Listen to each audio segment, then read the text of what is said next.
En estos momentos vamos a presentar otro tema, siguiendo el curso de urgencias y emergencias quirúrgicas, ginecológicas y obstétricas. El tema de hoy que continúa es hemorragia uterina anormal.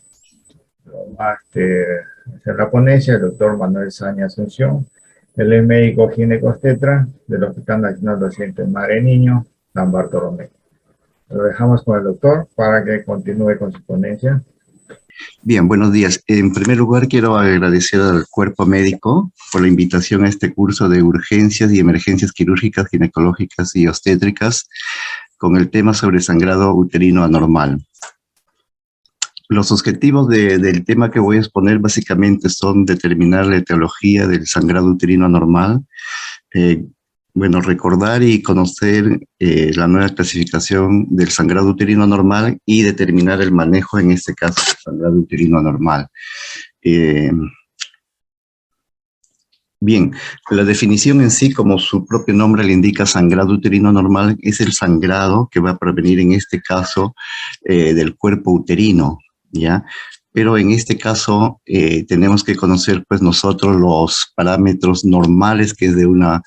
en cuanto a la duración, en cuanto al volumen, en cuanto a la frecuencia y la regularidad de un ciclo, de una menstruación o de un ciclo menstrual que en este caso las mujeres en edad fértil van a presentar, que posteriormente voy a mencionar cuáles son los parámetros normales en cuanto a la menstruación.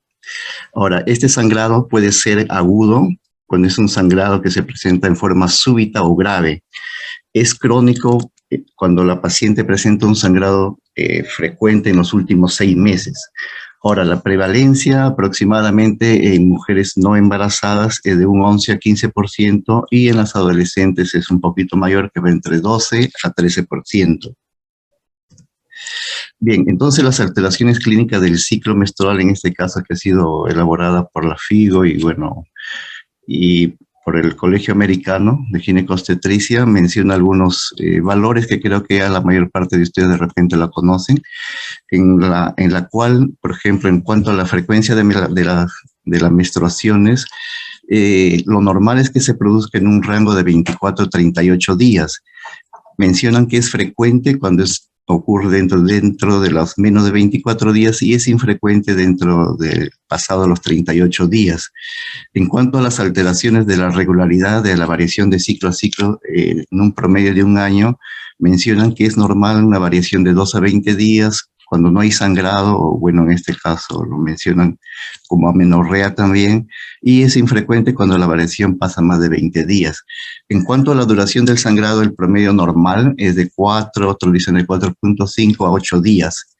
Es prolongado cuando es más de 8 días y es corto cuando es menos de 4.5 días. En cuanto al volumen, lo normal, el promedio, que la mayor parte de la literatura menciona de 5 a 80 mililitros, siendo escaso, un sangrado escaso, de menos de 5 mililitros y abundante cuando pasa de 80 mililitros. Ahora, es importante también recordar que debemos evitar ya los términos que anteriormente utilizábamos como polimenorrea, ¿cómo se llama? También términos que anteriormente nosotros que nos confundían más que todo, metrorragia, por decir, ¿ya? Entonces esos términos en sí ya no se debería usar, sino usar con esta nueva clasificación. Bien, en cuanto a la clasificación actual que se ha propuesto a partir del 2011, la FIGO, mencionan la clasificación actual del sangrado uterino anormal a través de este acrónimo que es el PALCOIN, donde nos va a ayudar básicamente en forma didáctica más o menos ubicarnos qué órgano o del sistema, digamos, orgánico, en este caso de la mujer, nos va a orientar a la causa. Así que es importante, como sabemos, conociendo la causa, nosotros podemos dar un tratamiento más oportuno y más dirigido y, bueno, en este caso, solucionar el problema, porque muchas veces, no sabemos de dónde es el sangrado y damos un tratamiento equivocado. Entonces, según este acrónimo, por ejemplo, acá corresponde al acrónimo PAL-COIN, donde la P la orienta a los pólipos como causa de sangrado, la A de adenomiosis, la L de leomiomas, la M de malignidad e hiperplasia, y en el caso del grupo COIN, menciona a la C como coagulopatías, a la O como disfunciones ovulatorias, a la E como causa endometrial, la I como causas iatrogénicas y las no clasificadas todavía, porque a veces hay sangrados que al final hacemos tantos estudios y no sabemos de dónde, cuál es la causa o el origen de dicho sangrado. Bien, también recordar que con el acrónimo PAL, más o menos, nosotros tenemos que relacionarlo básicamente a entidades o patologías, bueno, la podemos identificar por técnicas de imagen o estudio histopatológico. Ya en este caso corresponden a las hemorragias uterinas anormales de origen, en este caso anatómico. En lo que se refiere al grupo COIN, son patologías definidas por estudios de laboratorio, pruebas hormonales y de exclusión, que van a corresponder a las hemorragias, en este caso de origen no anatómico. Bien, voy a hablar brevemente sobre lo que es de cada patología, bueno, porque ese es un tema aparte de cada uno, porque hay que conocer su fisiopatología, el tratamiento, los tipos. Voy a hablar brevemente en cuanto a lo que significa en este caso la P, que corresponde a los pólipos endometriales, donde son proliferaciones focales del endometrio, constituidas por glándulas, estromas y vasos sanguíneos. Estos pueden ser únicos o múltiples, sésiles o pediculados. Hay tres teorías para la formación, en este caso, de los pólipos. Mencionan alteraciones en receptores de estrógenos y progesterona, inhibición de la apoptosis y expresión alterada de ciertos genes, en este caso, que van a producir la formación en la cavidad uterina de los pólipos. La prevalencia en la población general más o menos es un promedio de 10 a 15%, han sido, digamos, en forma incidental, digamos, esta aproximación de la prevalencia. En pacientes infértiles la prevalencia es de un 6 a 11%, y en pacientes o posmenopáusica entre 20 y 30%, es mayor ahí el porcentaje, en este caso, de la prevalencia de sangre de pólipos. Ahora, la mayoría de los pólipos tienden a persistir si no son tratados, aunque hay reportes, bueno, donde mencionan que regresionan espontáneamente. La gran mayoría de los pólipos son benignos, y los pólipos con hiperplasias atípicas o carcinomas, que también puede ser algo maligno, estos pólipos varían entre 0,5 y 4%, siendo con mayor riesgo de presentar esto las mujeres posmenopáusicas con sangrado. Bueno, en lo que se refiere a la adenomiosis, es la presencia de glándulas y estroma endometrial en el espesor del miometrio con hipertrofia e hiperplasia reactiva de las fibras musculares adyacentes. Otra definición lo mencionan que es un conjunto de lesiones que afectan la interfase endometrio-miometrio o la zona de unión, y que van desde un ligero engrosamiento de la misma hasta el compromiso difuso de todo el espesor del miometrio. En sí, de los casos que yo he visto, en los casos de adenomiosis, pues en este caso el endometrio se ve acartonado, se ve duro. Entonces eso pues va a impedir en pacientes, por ejemplo, que quieran quedar embarazadas, impedir en este caso la implantación, en este caso del embrión. El diagnóstico en sí es anátomo-patológico.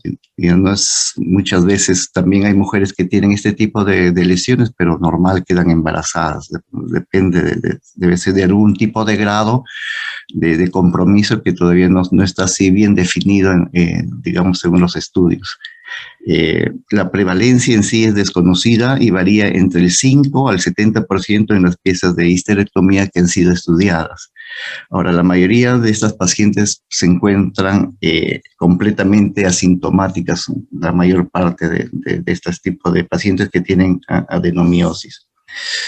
Como ustedes pueden ver acá las imágenes, en este caso ecográficamente nosotros lo podemos quizás sospechar. Por ejemplo, mencionan ecográficamente, por ejemplo, pueden ver acá hay una simetría entre la cara anterior y la cara posterior. Ya esta es la línea endometrial y como pueden ver, la parte anterior es más, el grosor es menos y la cara posterior es mayor. También hay hay imágenes en abanico también, hay lagos venosos en el miometrio, lo cual nos orienta a esta patología. En lo que se refiere a los miomas, pues los miomas, como saben, pues es la primera causa en este caso, de histerectomía y de sangrado en mujeres. Son tumores mesenquimatosos más frecuentes del útero, resultan de una mutación somática de una célula del músculo liso y la posterior expansión clonal de esta célula. Su prevalencia es 70% en las mujeres entre 40 y 50 años y muchas veces, bueno, una paradoja es que muchas mujeres con miomas presentan patrones de sangrado completamente normales. Pueden tener pues miomas subserosos, que es lo que menos frecuente produce sangrados, o intramurales también que no comprometan en este caso la línea endometrial y por lo tanto no va a haber mayor sangrado. Los que causan el mayor sangrado pues son los miomas, en este caso submucosos. También la FIGO, en lo que se refiere a los miomas, propone una subclasificación en 8 subgrupos. Como podemos ver en este cuadro, por ejemplo, en este caso cuando nosotros detectamos un mioma submucoso, esto lo vamos a hacer a través, por ejemplo, para confirmar o ver mucho mejor la cavidad uterina, que es a través de la histerosonografía. Nosotros podemos más o menos determinar si es un mioma submucoso tipo 0, en la cual pues está dentro, como pueden ver acá en la imagen, está dentro de la cavidad uterina. En este caso, por lo regular son pedunculados. El tipo submucoso 1 es cuando hay un compromiso de menos del 50% intramural. El tipo 2 es cuando es mayor al 50%, en este caso del contenido intramural, tipo 2, como ustedes pueden ver en la imagen. Las otras clasificaciones son, por ejemplo, la del tipo 3. La del tipo 3 es cuando hay un ligero contacto con el endometrio. En este caso, el mioma ocupa casi el 100% de la zona intramural. El tipo 4 es intramural en su totalidad. El tipo 5 es un subseroso, con un compromiso del 50% que invade, en este caso, el músculo del útero. Los del tipo 6, los subserosos, es cuando el compromiso intramural, aparte de ser subseroso, es menos del 50%. Y los subserosos pedunculados, que es del tipo 7, que están, digamos, en la serosa. Y los tipo 8 son, pues, otros que de repente puede estar en una zona cervical, por decir. No están, digamos, la localización cerca, bueno, en este caso en el útero, como hemos estado viendo. Esta es la clasificación que menciona en cuanto a los tipos de los miomas, una subclasificación. Ahora, en lo que se refiere a la malignidad, en lo que es el acrónimo PILE, acá es importante recordar que las hiperplasias de endometrio con o sin atipias y los tumores malignos epiteliales o mesenquimatosos del cuerpo o cuello uterino son causas infrecuentes de sangrado uterino anormal. En este grupo de pacientes en edad reproductiva, como ustedes pueden ver, mujeres en edad reproductiva, un cáncer de endometrio, bueno, es poco frecuente, creo que mencionan más o menos un porcentaje del menos del 5% cuando hay algún tipo de sangrado. Ahora, este sistema PALCOI no ha estado diseñado en sí para, digamos, para hacer una clasificación, sino, como dije, es para orientarnos, ubicarnos en cuanto al origen de la causa. Si uno sospecha una cierta malignidad en ese tipo de sangrado, el manejo ya va a ser en este caso ya por oncología, más o menos, de acuerdo a los estadiajes y de acuerdo en este caso a la biopsia que se haga a través de un curetaje, en este caso del endometrio. ¿Ya? Entonces es más o menos, ese es el plan en este caso cuando se sospecha malignidad. En cuanto al sistema COINS o al grupo COINS, que son las coagulopatías, las causas ovulatorias, las causas endometriales, las iatrogénicas y las no clasificadas, en lo que se refiere a coagulopatías, las pacientes pueden cursar con sangrado uterino anormal como única manifestación o formar parte de un cuadro clínico más complejo. Muchas veces no es tan fácil llegar a un diagnóstico. Aproximadamente 13% de las mujeres con sangrado uterino anormal dice que tienen alguna alteración de la hemostasia, siendo la más frecuente de contraer en este caso la enfermedad de von Willebrand. También es necesario, cuando se sospecha alguna coagulopatía, bueno, el manejo por ginecostetricia no va a poder, digamos, manejarlo. En este caso tenemos que pedir una evaluación por el hematólogo. Es importante tener en cuenta también este tipo de patologías por varios motivos también. Una es para contribuir a otras causas de sangrado uterino. Otro también es para planificar una cirugía, porque muchas veces digamos, de los requisitos para cualquier intervención quirúrgica, pues es siempre pedir su perfil de coagulación, tiempo de coagulación, tiempo de sangría, su tiempo de protrombina, su tiempo parcial de prototrombina en sí, más o menos para tener la seguridad de que, bueno, no haya algún problema de coagulación. Y en este caso también otro es para asesoramiento de familiares de primer grado, que en este caso puede ser algo genético. En lo que se refiere a disfunciones ovulatorias, por lo regular, estas patologías tienen en común una falla de la ovulación. Más o menos un 90% de sangrado o de irregularidades menstruales se produce en este caso por anovulación.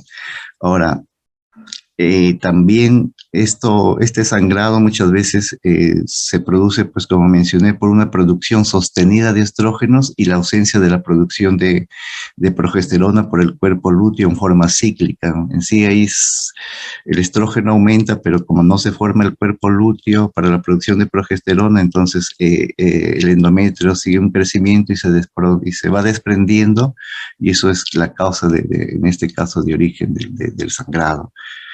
Y por lo consiguiente, esta alteración va a llevar pues a una proliferación endometrial persistente, como mencioné.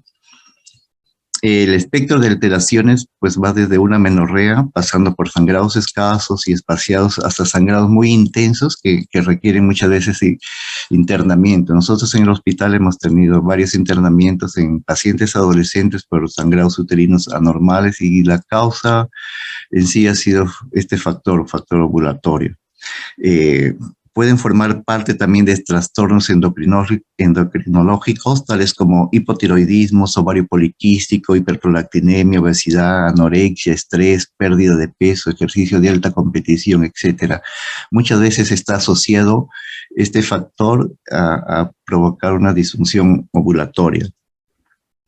También reconocemos en estas causas de tipo ovulatorias el uso de fármacos también, por ejemplo, el uso de esteroides, antidepresivos y, bueno, tricíclicos y las tiazinas, que también provocan en este caso alteraciones del ciclo menstrual.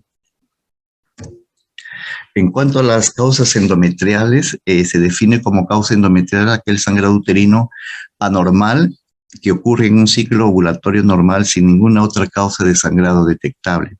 Se cree que la causa en este caso es primaria del endometrio. Mencionan que es por deficiente producción local de vasoconstrictores como endotelinas y prostaglandinas F2, o también a una lisis acelerada del coágulo por el aumento, en este caso, de los niveles del activador del plasminógeno, y alteraciones en la respuesta inflamatoria a procesos inflamatorios o infecciosos crónicos, aunque esto no está mucho de acuerdo a la literatura. Ya eso cuando uno está pensando como causa primaria del endometrio, pero una alteración en este caso ya de enzimas, de factores de coagulación a nivel celular. Entre las causas iatrogénicas se agrupan aquellos en las cuales está asociada con dispositivos o intervenciones farmacológicas que pueden causar o contribuir al sangrado uterino anormal. Entre esto tenemos pues los dispositivos que afectan directamente al endometrio, como los dispositivos intrauterinos con cobre o los que liberan levonorgestrel. Medicamentos como las progesteronas, ya sea puede ser vía oral, sistémico, local, los anticonceptivos y otras combinaciones de estrógenos y progesteronas, los agonistas o antagonistas también de la hormona liberadora de gonadotrofinas. En sí, todo, digamos, uno a veces no sabemos la causa y lo asociamos con el uso de estos medicamentos. También los anticoagulantes orales o la heparina también puede ser causa en este caso de un sangrado uterino anormal. En las no clasificadas, y aquí se agrupan aquellas condiciones o anormalidades raras o que su rol en la patogénesis de sangrado uterino anormal no está del todo definido. Ejemplo de estos casos son las malformaciones arteriovenosas y los ixmoceles. En la medida que la evidencia esté disponible, estas nuevas causas serán ubicadas en los grupos existentes o se crearán nuevas categorías. Y a veces no sabemos de dónde, como mencioné anteriormente, pues el sangrado, hacemos la mayor parte de estudios, todo está normal y puede ser, en este caso, por una malformación arteriovenosa. Ya, aquí es importante, como en toda enfermedad, como en toda patología, como sabemos, casi un 70-80% del diagnóstico nos va a ayudar el hacer una buena anamnesis. Con una buena anamnesis nosotros nos vamos a poder acercar a hacer un diagnóstico más preciso y por consiguiente dar un tratamiento más preciso también. Entonces aquí en la anamnesis es importante preguntar las características del sangrado. Por ejemplo, si es color marrón, oscuro, sangre rojo vivo, el volumen, la regularidad, la cantidad, todas esas características nos van a orientar al origen, en este caso, del sangrado. También hay que descartar, pues, también una causa del tipo urinario, ¿no? A ver, la uretra, por ejemplo, en las mujeres, de repente tiene alguna laceración, de repente lo confunden también, a veces que piensan que el sangrado viene en este caso, del canal vaginal, pero a veces viene de la orina, y a veces, bueno, una causa pues son los cálculos renales, o también cálculos renales. También hay que descartar una causa gastrointestinal. Muchas veces puede ser un sangrado, qué sé yo, a nivel pues tipo hemorroides, por decir, que de repente también lo puedan confundir. Entonces es importantísimo hacer una buena anamnesis.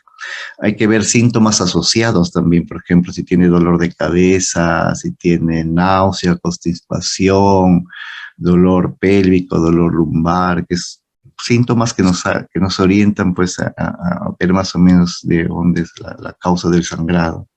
Y como ya mencioné, pues su historia menstrual, la duración, la frecuencia, la cantidad, que muchas veces la cantidad, el volumen, pues es difícil de precisar así en forma en cantidades, por decir.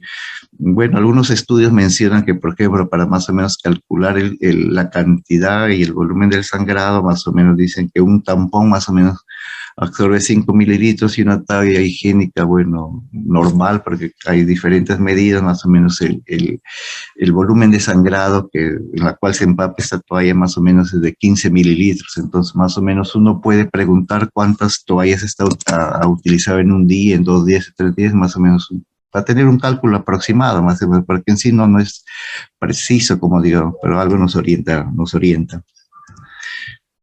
También acá es importante mencionar algunos antecedentes médicos, algún tipo de coagulopatía, si he tenido, digamos, le han diagnosticado alguna vez ovario poliquístico, si sufre de diabetes, hipotiroidismo, es decir, alguna enfermedad endocrinológica que nos haga, digamos, sospechar también como un factor agregado a un sangrado uterino anormal. Saber su paridad, si usaba algún método anticonceptivo. También es importante preguntarle en cuanto al tiempo, digamos, de que se realiza sus chequeos, por ejemplo, sus Papa Nicolau, porque hay pacientes que, por ejemplo, no se hacen pues Papa Nicolau después de 5 años, 6 años. Más o menos esto es para orientarnos de que de repente podría ser una causa maligna, un cáncer de cuello uterino, por decir. En cuanto a los medicamentos, si está utilizando anticoagulantes, antidepresivos, anticonceptivos orales, un antiinflamatorio y un medicamento natural que también lo asocian ciertos estudios es al ginseng.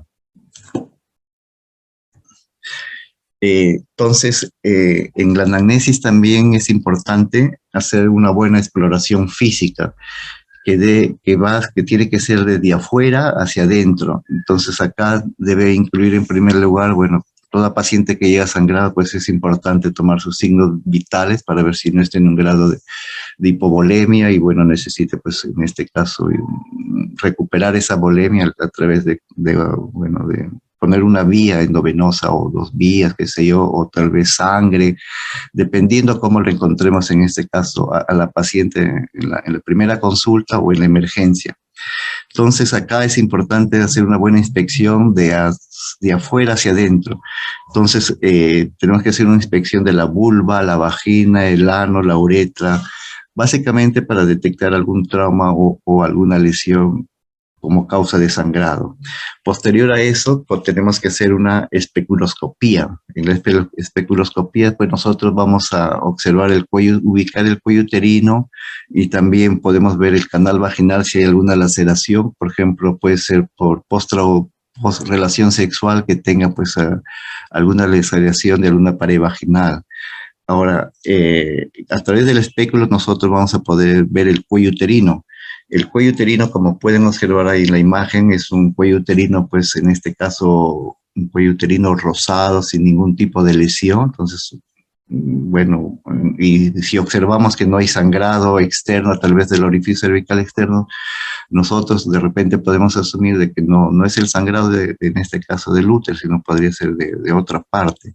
O si uno observa pues el cuello uterino que quizás de repente tiene una cervicitis crónica, algún tipo de lesión y vemos que está sangrando, esa sería la causa del sangrado. O si vemos que está del orificio cervical externo, también nos orientamos de que ese sería en este caso, si viene del útero, entonces uno tiene que hacer mayor tipo de investigación.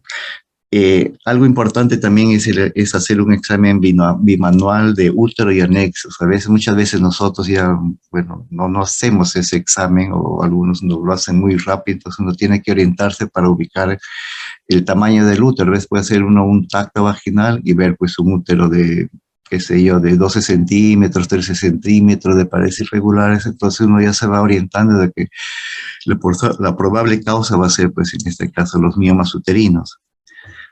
¿Ya? O también por decir, si en los anexos uno palpa una tumoración, de repente puede ser un quiste o un endometrioma, qué sé yo, entonces ya más o menos nos vamos orientando al sangrado. Ya, entonces este es el examen físico que nosotros debemos hacer, el examen bimanual de útero, como ya mencioné, para ver el tamaño, si hay dolor también, que podría ser una enfermedad pélvica inflamatoria, y también nos ayuda muchas veces de repente, bueno, cuantificar también, y lo otro es para cuantificar el sangrado también. Dentro de los exámenes de laboratorio siempre no olvidarnos en pedir siempre un beta-HCG o de repente la paciente ya pueda traer algún tipo de resultado que nos oriente y bueno, y si está sangrando puede ser pues en este caso una amenaza de aborto, qué sé yo, un ectópico de repente por ahí también con digamos que podría ser como causas. No olvidemos que en mujeres en edad fértil siempre hay que pedir, en este caso, una beta-HCG. Bueno, después los exámenes de laboratorio de rutina que siempre nosotros pedimos ante cualquier emergencia o bueno, por consultorio externo, más o menos para orientarnos qué grado de anemia tiene, por ejemplo, hay que pedir pues en este caso un hemograma en el cual pues vamos a ver ahí su hemoglobina, su grupo, factor, bueno, para en caso que necesite transfusiones de sangre, ver la cinética del fierro, también pedir pues, la ferritina, cosas que a veces nosotros no pedimos, solamente pedimos, pedimos solamente la cantidad de hemoglobina o el hematocrito. También es algo importante pedir este examen que también menciona es la clamidia trachomatis, más o menos que también causa muchas veces asintomática, pero ya cuando, digamos, está un poco avanzado esto, a veces la clamidia trachomatis también lo relacionan con sangrado. Hay que pedir también un perfil hepático, un perfil tiroideo, un perfil androgénico, un perfil hormonal. Todo esto de acuerdo, como sabemos, a la orientación que tengamos como causa de sangrado.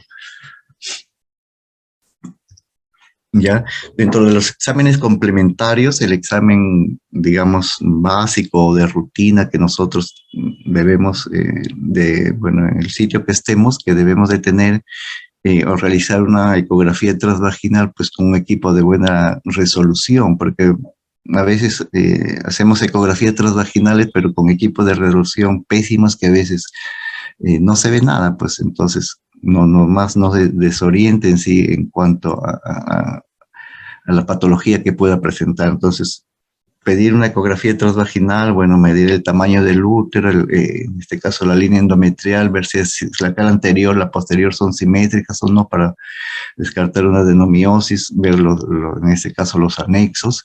Por ejemplo, acá hay una imagen de un mioma, en este caso intramural, más o menos. Esta es una imagen nodular, de bordes definidos, heterogénea, y que lo cual pues es una imagen que nosotros vemos y nos va a orientar que la causa del sangrado en este caso va a ser un mioma. Ahora, si nosotros también ecográficamente también nos orienta muchas veces a que podría ser la causa del sangrado a un pólipo endometrial, como pueden ver en esta figura. Acá hay una zona también hiperecogénica, de bordes definidos, redondeadas. Si de repente lo ponemos doble color, también de repente se va a ver su pedículo. En el caso que sea sésil, se ve su pedículo. Y nosotros, pues eso lo vamos a confirmar con una histerosonografía, en la cual nos va a precisar la ubicación, si está en cara anterior, cara posterior, en el fondo, qué sé yo. Y básicamente para el manejo que va a ser posteriormente a través de una histeroscopía, realizando pues una polipectomía. ¿Ya? Entonces, más o menos, si tenemos este tipo de imagen, nosotros posteriormente, para confirmar o tener un poquito más preciso el diagnóstico, tendríamos que hacer una histerosonografía. Dentro de los exámenes complementarios también nosotros debemos ubicarnos de acuerdo a la edad, al corte, más o menos que en promedio es 45 años antes de la menopausia y después de la menopausia, más o menos algo orientado. Entonces, toda mujer que tenga sangrado uterino anormal pasado los 45 años, estamos, digamos, hasta diría yo, hasta la obligación, o salvo que ya tengamos otro tipo de causa, en hacer una biopsia endometrial. Más o menos la literatura menciona que en mujeres pasados los 50 años, más o menos el cáncer de endometrio es un 10% más o menos, entre un 5 a 10%. Ahora, en mujeres de 45 años, también que de 40, 35, sin presencia de tomar algún medicamento, bueno, anticonceptivos, algo hormonal, sin presencia de estrógenos, y bueno, pues por decir, también haya obesidad, síndrome de ovario poliquístico, también debemos pedir también una biopsia endometrial, básicamente para descartar algo maligno, en este caso, un cáncer de endometrio.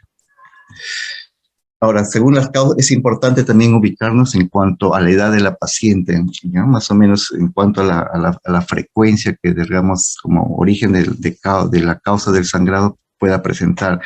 Por ejemplo, de 13 a 18 años, en adolescentes, la primera causa, como sabemos, es la anovulación, más o menos un 90%. Los otros son el uso de anticonceptivos orales. Por ejemplo, hay muchas chicas ahora que toman pues la píldora del día siguiente, a veces toman 2 días, 3 días, y pasa 4, 5 días o 6 días y les viene pues hemorragias en algunos casos, como que en otros no tampoco, pues, pero debemos orientarnos en eso.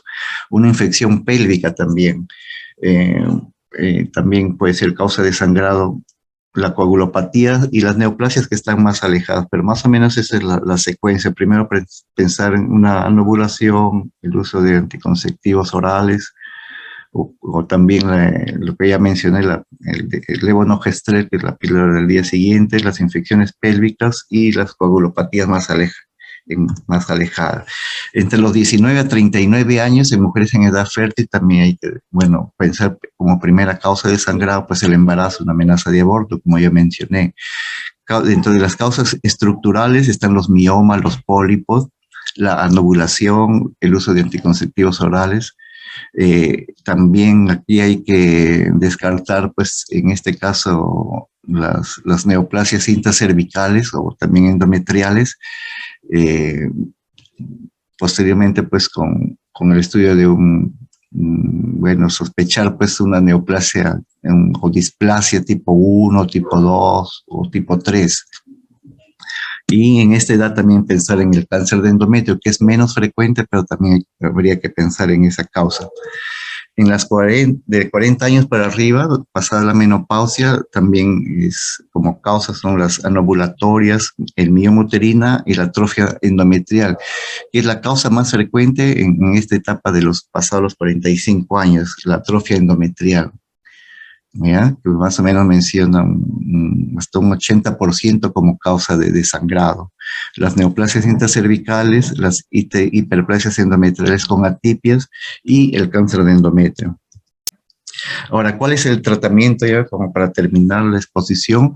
Acá es lo importante en todo tratamiento, en toda mujer que venga sangrando, es controlar el episodio actual, más que controlar el sangrado, que ya sea por emergencia o por consultorio externo, que nosotros lo podamos ver, lo importante es dar un tratamiento para controlar el sangrado.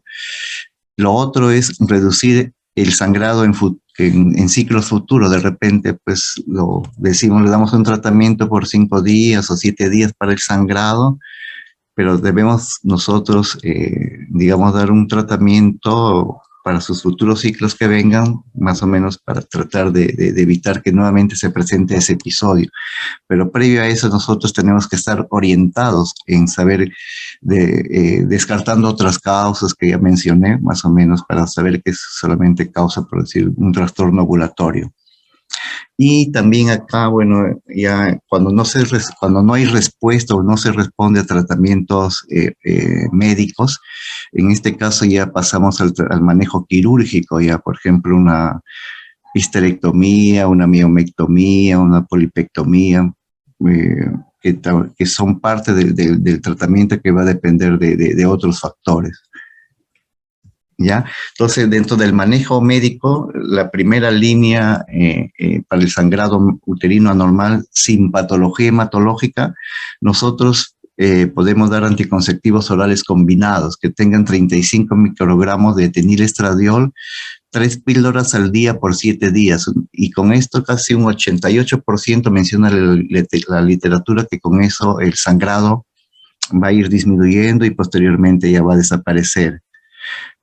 O también podemos dar la medroxiprogesterona 20 miligramos, que también de 20 miligramos dar 3 píldoras al día por 7 días y también el éxito y la tasa de parar el sangrado más o menos es un 76%.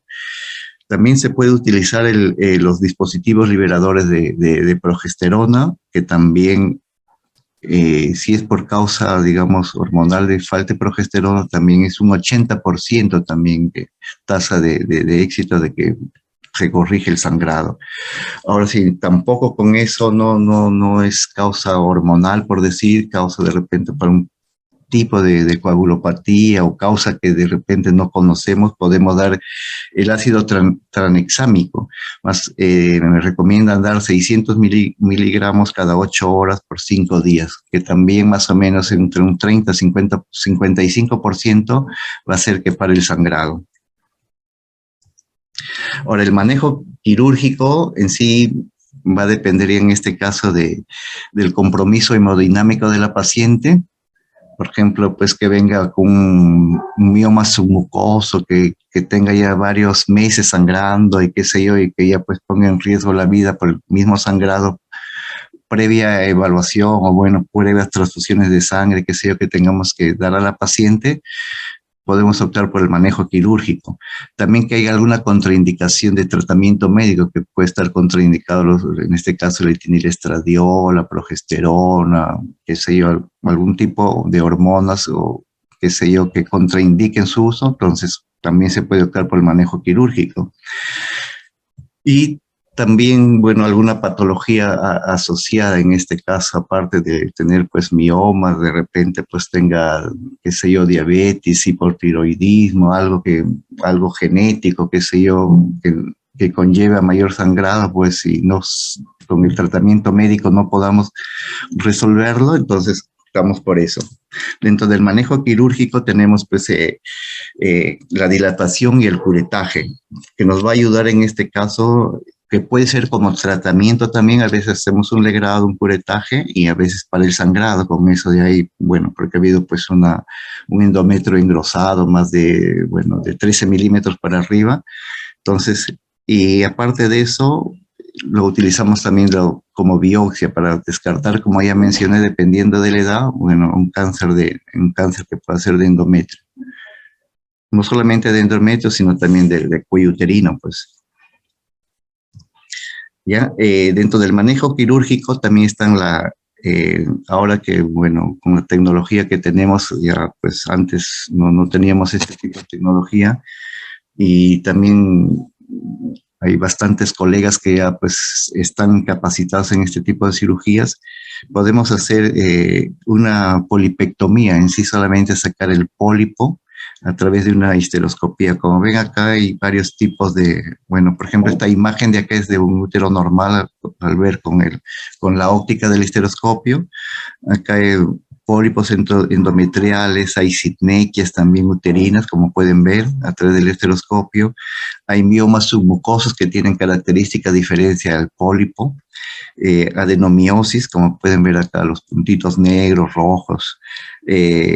También acá, por ejemplo, un DIU, por ejemplo, incrustado, que también muchas veces ha habido casos en que hay mujeres que tienen pues la T de cobre, o bueno, 10 años, 15 años, y a veces posteriormente de un momento a otro les viene sangrado y esa es la causa. Entonces hay que tratar de sacar esa T vía histeroscópica. Y la otra intervención que hacemos pues es la miomectomía. Eso va a depender básicamente, bueno, en este caso de su futuro fértil, de su futuro, digamos, fértil, de que ella, bueno, quiera tener bebés o no quiera tener bebés, porque hay muchas, bueno, mujeres en edad fértil, bueno, que no tienen pues bebé. Entonces el hacer la histerectomía tampoco decían, porque ellas, bueno, quieren todavía pues procrear en ese sentido.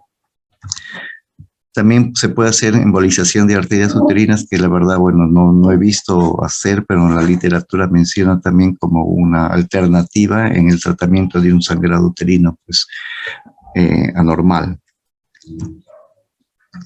Y por último, bueno, la última, bueno, la cirugía que, bueno, hacemos más común, que como ya mencioné, por miomatosis uterina, pues es la histerectomía, que en este caso puede ser con anexos o sin anexos. Y bueno, por lo regular el 80-90% de histerectomías que hacemos nosotros es por miomatosis uterina. Bueno, y para terminar, un pequeño resumen de esto del sangrado uterino anormal, que es frecuente tanto en consultorio externo, como ya mencioné, la prevalencia, y por emergencia. Es siempre hacer una buena anamnesis, un buen examen físico, orientarnos en la causa de origen del sangrado a través de estos dos grupos, que es PAL-COIN. De primera intención, un tratamiento médico que puede ser con anticonceptivos orales, ya sean combinados o de progesterona solo.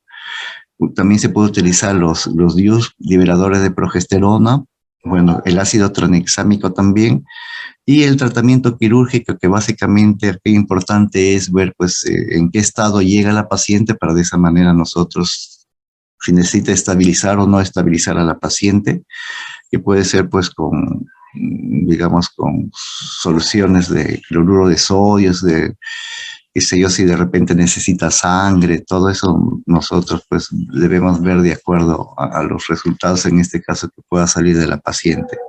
Y la otra es pues por ausencia de respuesta al tratamiento médico, que ya no responda a los anticonceptivos, al ácido tranexámico, bueno, o de repente algún tipo hormonal que esté asociado a diabetes, a hipotiroidismo, hipertiroidismo, o también de repente tiene trastornos de coagulación. Pero para eso, bueno, tiene que ser bien evaluada para hacer un tipo de cirugía. Bueno, eso sería todo en cuanto a sangrado uterino anormal. Es más amplio este tema. Bueno, cada una patología pues es un tema aparte de eso. Muchas gracias y bueno, espero alguna consulta o alguna pregunta.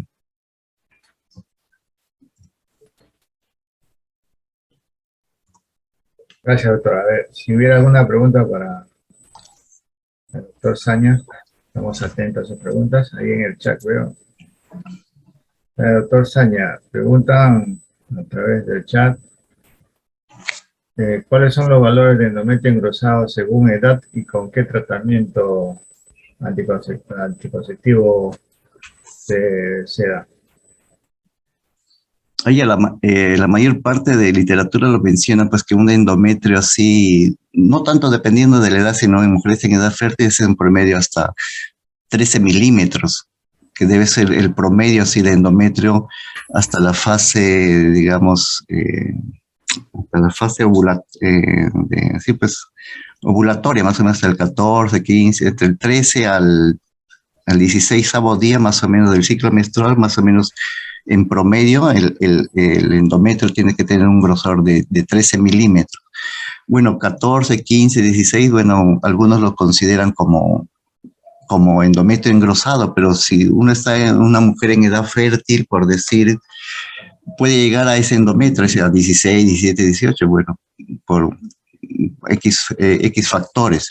Ahora, en mujeres de edad postmenopáusica consideran pues hasta 5 milímetros sin el uso, digamos, de un medicamento hormonal que esté tomando. Por ejemplo, si encontramos un endometrio en una mujer postmenopáusica de 7, 8, 9, ya estamos hablando de endometrio engrosado.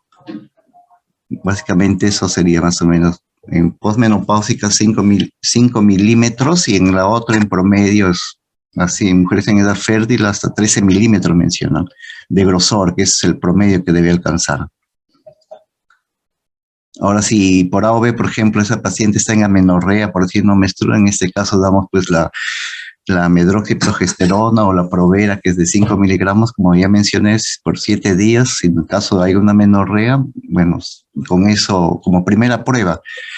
Como ya les dije, en mujeres en edad fértil, la primera causa es anovulatoria, más que no se produce la ovulación, no hay cuerpo lúteo, entonces el endometrio sigue creciendo y es por falta de progesterona. Se da Provera o se da también damos la progesterona. Ahora damos la progesterona 200 miligramos, que es la micronizada, por una semana y con eso debería menstruar en caso de amenorrea, por decirlo. Eso sería todo. Doctor Saña, una pregunta más acá, antes de cambiar a la siguiente posición. ¿Está indicado el legrado biópsico y terapéutico en pacientes con sangrado uterino normal? ¿Y la dosis de progesterona por cuánto días? Claro, ya en sí, dependiendo de la edad y más o menos uno, como ya mencioné, en mujeres de 45 años, en toda paciente que venga por sangrado anormal, en este caso sangrado uterino anormal, muchas veces cuando hacemos el curetaje, también es parte del tratamiento, a veces para el sangrado y a la vez esa muestra que uno obtiene, de todas maneras se debe llevar a patología para descartar que no sea pues un sangrado, en este caso tipo de alguna malignidad que pueda tener pues. Pero en sí es el curetaje y bueno, que se puede hacer de repente a través de un AMEU también, de repente aspirar, qué sé yo, y con eso muchas veces para el sangrado he visto. Se hace el curetaje y de ahí se puede ciclar y así en caso salga, ¿cómo se llama? En este caso, negativo a malignidad, entonces normal podemos dar un tratamiento hormonal para ciclar, en este caso si es menos de 45 años, porque pasados los 45 años una posmenopáusica, pues ya no va a necesitar anticonceptivos orales. Ahora, en cuanto a la dosis de la progesterona, damos la Provera, que es de 5 miligramos, damos una tableta cada 12 horas por 7 días. O también la progesterona micronizada, que también damos 200 miligramos cada 12 horas también por 7 días, como ya había mencionado ahí, o también podemos dar anticonceptivos orales, que son de 35 miligramos de etinilestradiol, 3 tabletas también al día, en este caso por 7 días, y con eso también debe de parar el sangrado. Muy bien, doctor. Gracias por su respuesta y gracias también por la ponencia. Agradecemos al doctor Saña por su excelente ponencia. Le agradecemos, doctor. Hasta luego. Ya, gracias también por la invitación. Muchas gracias, hasta luego.